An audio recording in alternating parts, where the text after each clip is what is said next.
पंजाब में बदलापुर की कहानी यहीं से शुरू होती है। पब्लिक इंटरेस्ट में पुलिस और पॉलिटिक्स का गठबंधन कितना पुराना है। बात जब पुलिस अफसर पर आती है तो सिस्टम क्यों सो जाता है, सुनिए। पंजाब पुलिस का एक एआईजी यानी assistant inspector general of police 5 महीने से फरार है।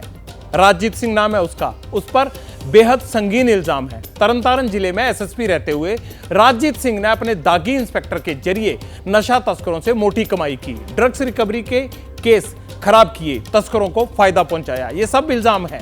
हाई कोर्ट की एसआईटी ने जब एआईजी का ये पुलंदा बनाया तो 4 साल बाद आखिरकार एक वारंट जारी हुआ और तलाश शुरू हुई उस अफसर की जो वांटेड था, राजजीत सिंह। लुकआउट सर्कुलर भी जारी हुआ। हाई कोर्ट में अग्रिम जमानत नहीं मिली और पंजाब पुलिस को अपने ही अफसर राजजीत भी नहीं मिले। राजजीत अब भी फरार है। अब इसे खैरा के केस से कंपेयर कीजिए। 2015 के मामले में सुखपाल खैरा को उनको गिरफ्तार कर लिया गया। केस ये नशा तस्करों से ही जुड़ा हुआ था। पुलिस के पास सबूत हैं तो गिरफ्तारी होनी चाहिए, कोई भी हो, चाहे खैरा हो या फिर एआईजी राजजीत सिंह हो। बहरहाल बातें होती रहेंगी, लेकिन खैरा की गिरफ्तारी का असर INDIB अलायंस पर कितना दिखने लगा है या नहीं। पंजाब कांग्रेस अब आम आदमी पार्टी के साथ बैठने को भी तैयार नहीं है, पर क्या राहुल बैठेंगे या नहीं। बाजवा साहब, आज आपके पार्टी कुलीग और एमएलए सुखपाल खैरा को अरेस्ट किया गया है सुबह उनके घर से। क्या रिएक्शन है आपका और किस तरह देखते हैं? पॉलिटिकल वेंडेटा बोल रहे हैं। देखिए, सबसे पहले तो मैं इस बात को कंडेम करता हूं। एक तो ये बेसूल लोग हैं। नंबर 2, ये हिंदुस्तान की डेमोक्रेसी में फेथ ही नहीं रखते। नंबर 3, एंटी पंजाब है। They are being ruled basically run from Delhi. इनके साथ हम एक मेज पर कैसे बैठ पाएंगे? अलायंस अभी हुआ नहीं, ना होने के कोई मुझे तो चांस ही नजर आ रहे हैं। हमारा कार्डर नहीं मान रहा, स्टेट यूनिट नहीं मान रहा, स्टेट का कोई लीडर नहीं मान रहा। अब सवाल मन में एक ही है, क्या 21 साल से पंजाब बदलापुर बना हुआ है? संपत्ति, भ्रष्टाचार और ड्रग्स के नाम पर केसों में तो बड़े बड़े फंसे, बड़े बड़ों के खिलाफ केस दर्ज हुए, लेकिन सजा कितनों को मिली? पंजाब गवाह है इस बात का।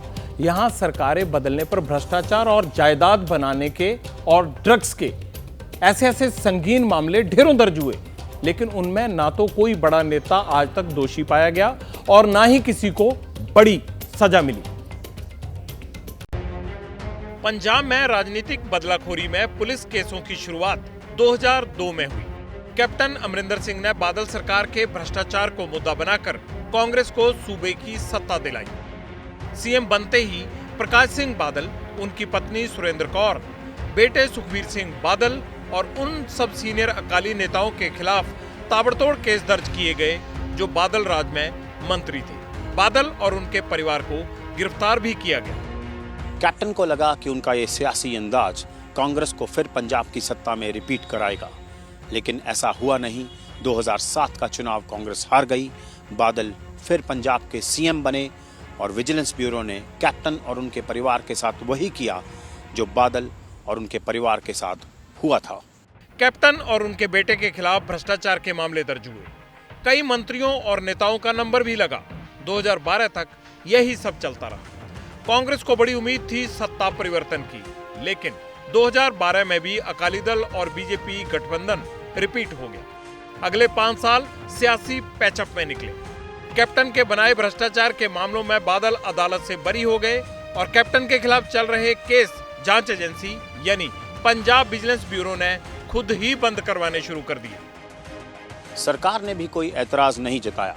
2017 में कैप्टन साहब का फिर दांव लगा। वो दूसरी बार पंजाब के सीएम बने और इस बार अपने सियासी विरोधियों के खिलाफ ऐसा कुछ नहीं किया जैसा 2002 में किया था।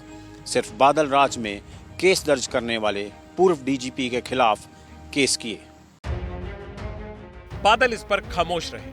2022 आते आते कांग्रेस हाईकमांड सियासी सेटिंग से परेशान हुई और कैप्टन अमरिंदर सिंह को चुनाव आने से 3 महीने पहले सीएम की कुर्सी से विदा कर दिया। चरणजीत सिंह चन्नी को कमान सौंपी गई। चन्नी ने अकाली नेता विक्रम मजीठिया पर ड्रग्स मामले में केस दर्ज किया। सत्ता वापसी के लिए इसे एक बड़ा स्टेप सोचा जा रहा था, पर 22 के चुनाव में आम आदमी पार्टी ने पंजाब में सारी पार्टियों को चित कर दिया। 117 में से 92 सीटें जीतकर आम आदमी पार्टी ने सरकार बनाई। जितनी बड़ी जीत थी उसी रफ्तार से सीएम भगवंत मान ने विरोधी नेताओं के खिलाफ भ्रष्टाचार और जायदाद बनाने के केस दर्ज करने चालू कर दिए। अब तक पूर्व डिप्टी सीएम ओपी सोनी समेत कांग्रेस के 9 बड़े मंत्री और नेता मुकदमों में फंसे हैं। इनमें साधु सिंह धर्मसोत, भारत भूषण आशु, संगत सिंह गिलजियां, सुंदर श्याम अरोड़ा, गुरप्रीत कांगड़, कुशलदीप सिंह ढिल्लों, जोगिंदर पाल भुआ, सत्कार कौर के नाम शामिल हैं। 4 पूर्व मंत्रियों समेत 6 कांग्रेस नेताओं पर विजिलेंस की जांच अभी भी चल रही है। इनमें पूर्व सीएम चरणजीत सिंह चन्नी, पार्टी प्रदेशाध्यक्ष अमरिंदर सिंह राजा वड़िंग और सीनियर कांग्रेसी नेता और पूर्व मंत्री ब्रह्म मोहिंद्रा शामिल हैं। कांग्रेस छोड़कर मनप्रीत सिंह बादल बीजेपी में चले गए थे। फिर भी 2 दिन पहले पंजाब विजिलेंस महकमे ने उनका भी गिरफ्तारी वारंट ले लिया। मनप्रीत अभी अंडरग्राउंड है, पुलिस उन्हें ढूंढ रही है। भगवंत मान की सरकार ने लाइन लगा रखी है पूरे बड़े बड़े कांग्रेसी नेताओं की। केस दर्ज करना किसी भी सरकार के लिए आसान होता है, लेकिन उसकी पुलिस या जांच एजेंसी उस केस को कचहरी में कितनी मजबूती से, कितने सबूतों के साथ पेश करती है, ये सबसे बड़ी चुनौती होती है। और नेशनल क्राइम रिकॉर्ड ब्यूरो के कन्विक्शन रेट को अगर आप देखेंगे तो समझ आ जाएगा कि आधे से ज्यादा भ्रष्टाचार के केस फेल क्यों होते हैं।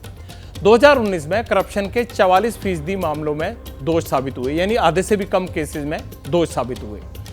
अगर 2020 में करीब 41%, अगर 2020 की बात करें तो 41% से, और 21 की बात करें तो 42.5% मामलों में सजा हुई, यानी आधे से ज्यादा फिर केस औंधे मुंह गिरे। पॉलिटिकल ओपोनेंट पे केस रजिस्टर करके उन्हें अरेस्ट करने की काफी जल्दबाजी दिखाई जाती है। अरेस्ट होने के बाद या तो बेल हो जाती है या फिर इन्वेस्टिगेशन इतनी स्लो रहती है कि टाइमली चार्जशीट फाइल नहीं होती।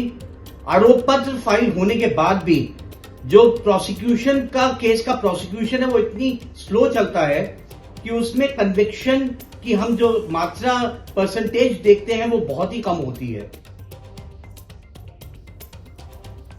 जनता के नाम पर इंसाफ दिलवाने की बात होती है। चुनाव जीते जाते हैं, जीतने के बाद नियम बदले जाते हैं, इस बीच मामले चलते रहते हैं, पुलिस लगती है, जांच भी होती है, अदालतों में केज और कागज पूरे धक्के खाते रहते हैं, तरीके बदलती रहती हैं, साल निकल जाते हैं। अगर केस मजबूत होता है, नियत साफ होती है, इरादे मजबूत होते हैं, समय पर निर्णायक फैसले तब होते हैं। इसकी कीमत ना सिस्टम चुकाता है ना नेता। इसकी कीमत कौन चुकाता है? सरकार पैसे से जो उम्मीदों के नए नए पुल बांधती है। पुलिस और अदालतों में जो काम होता है यही किसी बेहतर काम में इस्तेमाल हो सकता था, क्योंकि ये पैसा हमारा है और हमारे पैसे से ही ये तमाम केस खड़े किए जाते हैं, इनमें संसाधन लगाए जाते हैं। सवाल ये है, जैसे ही घड़ी का काटा दोपहर 2:30 पे आए, बबीता जी का दिल सास बहू साजिश के लिए मचल जाए।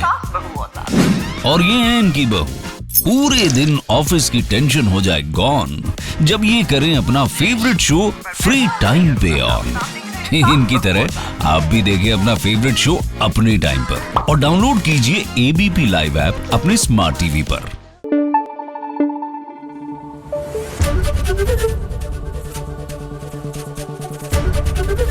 एबीपी न्यूज आपको रखे आगे।